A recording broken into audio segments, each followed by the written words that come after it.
రాజన్న సిరిసిల్ల జిల్లాలోని వరదల్లో చిక్కుకున్న గర్భిణిని సురక్షితంగా కాపాడి ఆసుపత్రులకి తరలించిన జిల్లా పోలీసు యంత్రాంగం.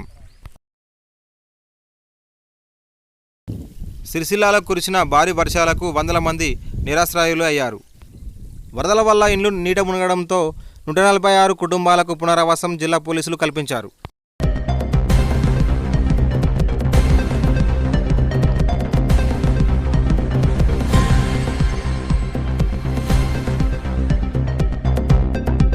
వరదల్లో చిక్కున్న బాధితులను కాపాడుతూ వారికి సేవలను అందిస్తున్న జిల్లా పోలీస్ యంత్రాంగాన్ని పలువురు అభినందిస్తున్నారు.